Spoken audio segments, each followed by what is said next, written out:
오늘은 고린도전서 10장 1절에서 13절까지 말씀입니다. 바울은 한 영혼을 얻기 위해서 마음을 온전히 쏟으며 살았습니다. 하지만 그는 복음을 전하고 마음을 쏟는 것과 함께 동시에 복음을 전한 후에 오히려 자신이 버림을 당할까 두려운 마음을 가지고 절제하며 믿음의 삶을 살았다라고 어제 본문을 통해 우리는 보았습니다. 그리고 이러한 마음을 바울 자신만 가져야 될 마음이 아니라 믿음을 가진 모든 사람이 가져야 될 마음이다라고 말씀하고 있는데요. 그게 바로 오늘 본문의 내용입니다. 특별히 바울은 구약의 사건을 예를 들어서 설명합니다. 이스라엘 백성은 하나님의 구원을 받은 백성이죠. 그래서 오늘 10장 1절에 보면 그들이 하나님의 구원을 받아서 출애굽하여서 이제 이렇게 광야의 길을 떠나는데 그들이 출애굽할 때 다 어디 아래에 있었습니까? 10장 1절에 보니까 다 구름 아래에 있었다라고 말씀합니다. 이 구름 아래에 있다는 것은 하나님의 임재 아래에, 하나님의 보호 아래에 이스라엘 백성들이 있었다라는 걸 말합니다. 그리고 어디를 지납니까? 바다 가운데로 지납니다. 홍해 바다를 지났죠. 이 홍해 바다를 지나는 사건을 다 같이 세례를 받은 사건이다라고 2절에 말씀합니다. 세례를 받는다라고 하는 것은 이제는 죽음과 삶이 새롭게 한 번 더 시작되는 것을 말하잖아요. 뒤에는 애굽의 군대가 따라오고 또 앞에는 홍해 바다가 놓여서 죽을 그 상황에서 하나님께서 홍해 바다를 지나게 하심으로 죽음을 지나 생명으로 가게 하는, 삶으로 가게 하는 그 사건, 이스라엘 전체가 함께 하나님 안에서 세례를 받는 사건이다라고 해석을 합니다. 그리고 3절에 보면 다 같이 신령한 음식을 먹었습니다. 다 같이 만나를 먹었죠. 4절에 보면 다 같이 신령한 음료를 마셨습니다. 이것은 반석에서부터 나오는 생수를 이들이 마셨다는 거죠. 그리고 이 반석은 곧 그리스도다. 다시 말해 예수 그리스도로 말미암아 생수를 먹는 것과 같은 오늘날 우리들이 먹는 것, 바로 이 신약의 교회들이 먹는 것과 같이 이들은 그 반석에서 나오는 생수를 다 같이 먹으며 광야의 여정을 하고 있다라고 하는 것을 말씀하고 있는 것입니다. 그러니까 다 같이 세례를 받았고요. 또 다 같이 음식을 먹고 음료를 마셨다는 것은 어찌 보면 성찬의 의미도 함께 가지고 있습니다. 그러니까 우리가 구원을 받고 예수 그리스도로 말미암아 그 은혜를 입고 또 그 삶을 살아가고 이것이 지금 구약의 이 광야의 여정을 걷는 광야 교회와 같은 이스라엘 백성들의 성도들이 경험하는 은혜인 것이죠.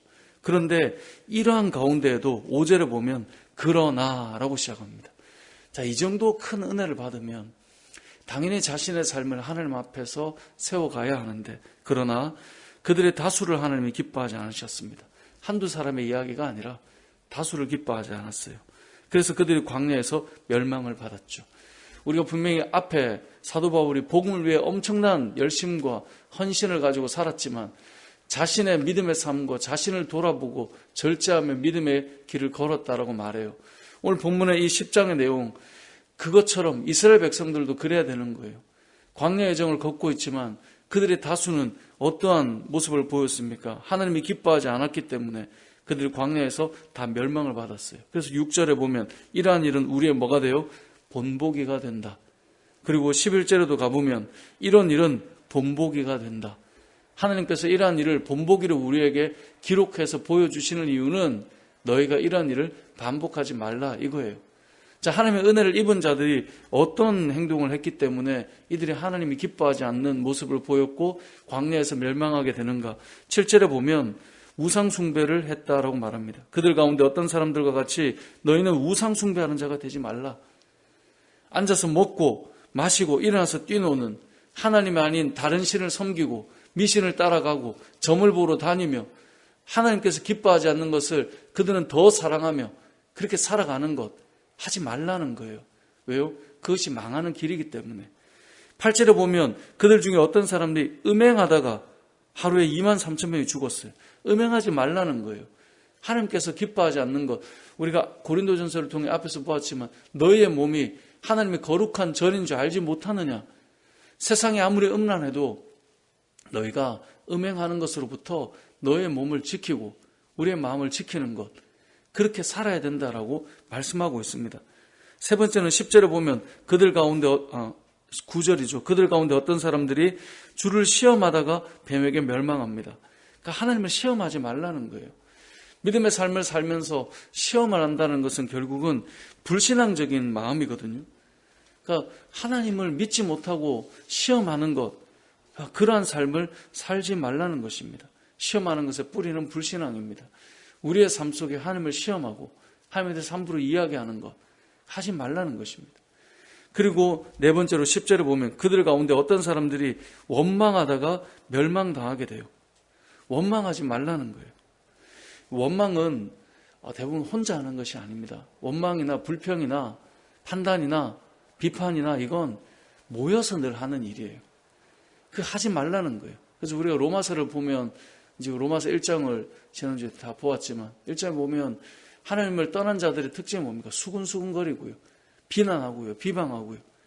이 원망이라고 하는 것은 혼자 있는 것이 아니에요.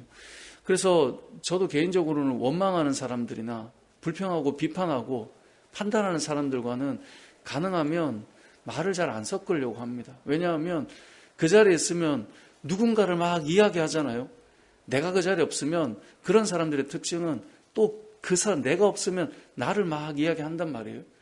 그러니까 원망하는 사람들의 특징은 기본적으로 원망이 배어있고 판단이 배어있고 그 입술에 늘 녹아있어요. 그래서 모이면 그 이야기 하는 거예요. 그러니까 그런 자리는 가능하면 피해야 돼요. 왜냐하면 바른 것을 보지 못하게 만드는 모습이기 때문에 그래요. 오늘 이 본문에 나오는 멸망하는 자들의 특징, 본보기로 삼는 것을 네 가지로 말하고 있습니다. 우상 숭배하지 말고, 음행하지 말고, 주를 시험하지 말고, 원망하지 말라는 거예요. 왜냐하면 그것은 멸망하는 길이 되기 때문이다. 근데 이 모든 이 모습들이 나오는 가장 근본적인 뿌리가 뭐냐? 교만이다라고 성경 말씀합니다. 그래서 12절에 보면 그런즉 선줄로 생각하는 자는 넘어질까 조심하라. 믿음의 삶을 살고요. 조금 믿음의 길을 걸었다라고 생각하는 사람 중에 교만한 사람, 내가 좀 서 있다 생각하는 사람, 그들의 특징이 무엇입니까? 하나님에 대해서 너무나 쉽게 말하고요. 때로는 하나님 위에 가 있고요. 말씀을 듣지 않아요. 듣는 걸 즐거워하지 않아요. 그런 사람의 특징은 듣기를 즐거워하기보다 본인을 말하기를 좋아해요. 본인이 말하는 걸 좋아하지 귀가 점점 닫혀져 가요. 어두워져 가는 거예요. 주님에 대해서 함부로 말하고 시험하는 그런 말들을 해요. 그리고 세상의 어떤 음란과 함께 동행하며 살아요. 그리고 늘 원망해요.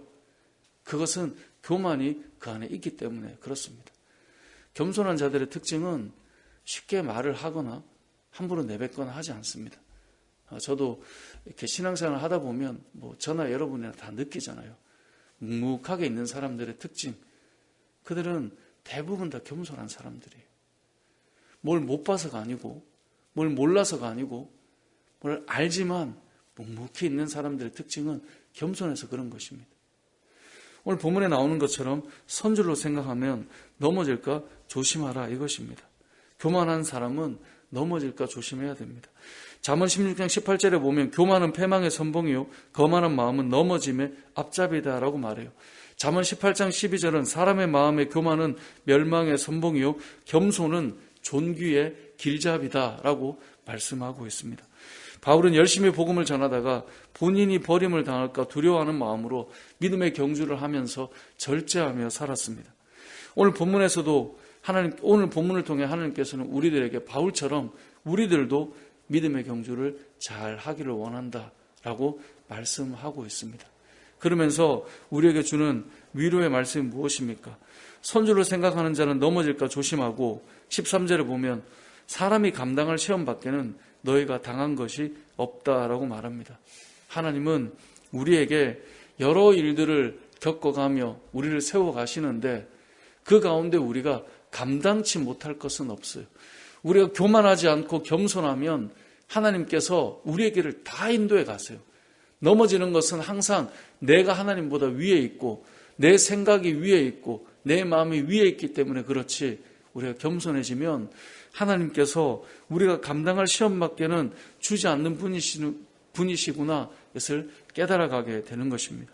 그래서 우리가 도저히 감당하지 못할 것 같은 시험이 온다면 그것이 다가올 때쯤 하나님께서 피할 길을 내시는 거예요. 그게 우리가 앞에서 본 그 홍해를 건너는 그 사건과 같은 거예요. 도대체 어떻게 하란 말인가 할 때 하나님께서 길을 내셨잖아요. 우리의 인생에 길을 내시는 것입니다.